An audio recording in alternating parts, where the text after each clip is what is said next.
یہ حکومت کے پاس بہت زیادہ ٹولز ہوتے ہیں. کس نے حکومت کو کس نے روکا ہے, کس نے ہاتھ پکڑا ہے کہ آپ سوشل میڈیا کے لیے قوانین نہ لے کے آئیں. آپ ڈیجیٹل رائٹس جو اتھارٹی لے کر آ رہے ہیں اس پر ہم نے کہا کہ اسٹیک ہولڈر سے مشاورت کیجیے, برین اسٹارمنگ کیجیے, آئین اور قانون کے تمام پہلوؤں کا جائزہ لیجیے, اسٹیک ہولڈرز کو شامل کرنے کے بعد یہ قانون لے آئیے. دیکھیے کسی ایک سیاسی جماعت نے آج ہم 4 برس 5 برس ہو گئے ہیں کہ سوشل میڈیا کا استعمال کریں, تو کیا دیگر سیاسی جماعتوں کو اپنے حق اور سچ کی بات کو, اپنے بیانیوں کو آگے بڑھانے کے لیے روک رکھا ہے؟ کسی نے نہیں روک رکھا.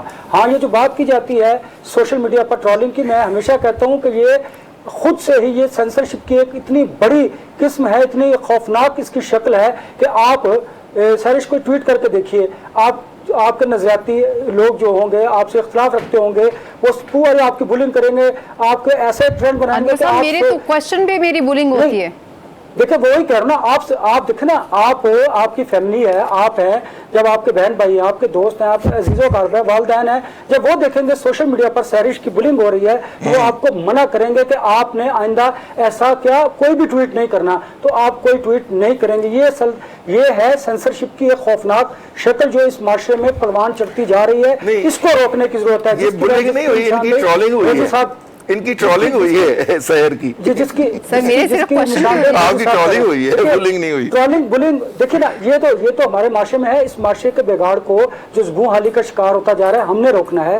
ہم اس کے ذمہ دار ہیں, ہم پڑھے لکھے لوگ ہیں. ہم نے گورنمنٹ کو کہنا ہے کہ آپ اس پر کوئی اتھارٹی قائم کیجیے. ہمیں قطن کوئی, میں ہمیشہ یہ بات کرتا ہوں کہ مادر پدر آزادی جو ہے وہ معاشروں کی تباہی کا باعث بن رہی ہے, اور انفارچونیٹلی ہمارا معاشرہ اس طرف بڑی تیزی کے ساتھ بڑھتا چلا جا رہا ہے. آپ نے جو بات کی, دیکھیے میں پہلے بھی یہ بات کہی تھی, یہ حکومت کا فرض ہوتا ہے کہ وہ حکومت میں ہوتے ہیں تو ان کو صبر سے کام لینے کی ضرورت ہے. وہ کوئی سلطان رہنا بن جائے, ان کا کام ہوتا ہے کہ وہ بیٹھ کر اپوزیشن کے ساتھ بات کریں. بھائی اپوزیشن تو اپرچونٹی تلاش کرتی ہے, ان کے پاس تو مواقع ہوتے ہیں کہ مہنگائی کے معاملے پر بولے, وہ سپریم کورٹ کے فیصلے پر عمل درآمد نہیں ہو رہا اس پر بات کریں. آپ نے سمجھداری سے کام لینا ہے. آپ ہوش کے ناخن لیجیے. آپ سمجھداری کے بعد آپ کہتے ہیں کہ شاید اس سے ہمیں پولیٹیکلی فائدہ ہوگا کہ کسی ایک سیاسی جماعت پر ہم اگر پابندی لگا دیں گے. یہ حکومت کے سوچنے کی باتیں ہوتی ہیں. میں ہمیشہ یہ بات کرتا ہوں کہ اگر حکومت کچھ کرنا چاہے, ریاست کچھ کرنا چاہے, تو آئین اور قانون میں بہت زیادہ گنجائش موجود ہوتی ہے. لیکن اگر آپ غیر قانونی غیر آئینی اقدامات کی طرف بڑھیں گے تو نہ صرف پاکستان میں بلکہ پاکستان سے باہر جو جمہوریت پسند قوتیں ہیں وہ حکومت کے خلاف ہو جاتی ہیں. یہی اس حکومت کے خلاف ہوتا چلا جا رہا ہے. اب آپ ڈیفینیٹلی آگے جا کر اڈاپ ججوں کی بات کریں گے, اس پر بھی بات کریں گے. میں یہ سمجھتا ہوں کہ حکومت کو اب بھی مذاکرات کی بات کرنی چاہیے. دیکھیے آپ کو یاد ہوگا کہ پارلیمنٹ کے فلور کے اوپر پرائم منسٹر نے کہا تھا کہ میں پی ٹی آئی سے مذاکرات کے لیے تیار ہوں. اب آپ نے ان پر پابندی کی بات کرے, پھر یہ کنٹراڈکشن آپ کے اپنے پی ٹی آئی نے جواب میں کیا کہا تھا, پی ٹی آئی نے جواب میں کیا کہا, میری بات سنیں, پی ٹی آئی نے, میں بتاتا ہوں نا, پی ٹی آئی نے جواب میں کہا تھا کہ ہم آرمی چیف سے بات کریں گے, ہم ان سے بات کریں گے جو طاقتور طبقات ہیں جو اس ملک میں تبدیلی کا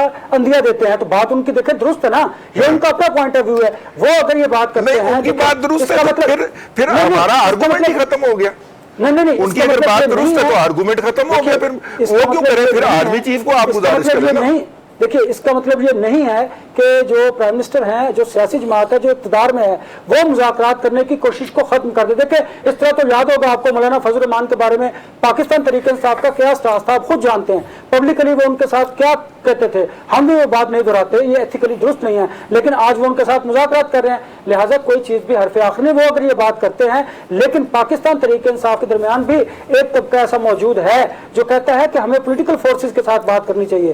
ان کے بیان کو اگر دیکھ لیں گے کہ جو آپ بات کرتے ہیں نا درست کی بات, وہ ٹاپک کہیں اور چلا جائے گا. میں یہ کہتا ہوں کہ حکومت پر یہ ذمہ داری زیادہ عائد ہوتی ہے کہ وہ صبر سے کام لے, وہ کوشش کرے کہ کسی نہ کسی طریقے سے اپوزیشن کو انگیج کرے تاکہ یہ پولیٹیکلی انریسٹ جو ہے نا رضی صاحب یہ کم ہو. جب یہ کم ہوگا معاشی صورتحال بھی بہتر ہوگی. عدلیہ کے فیصلوں پر آپ بات کیجیے, ضرور کیجیے. آپ ریویو پٹیشن میں چلے گئے ہیں, بالکل آپ کا حق بنتا ہے, آپ کو جانا چاہیے.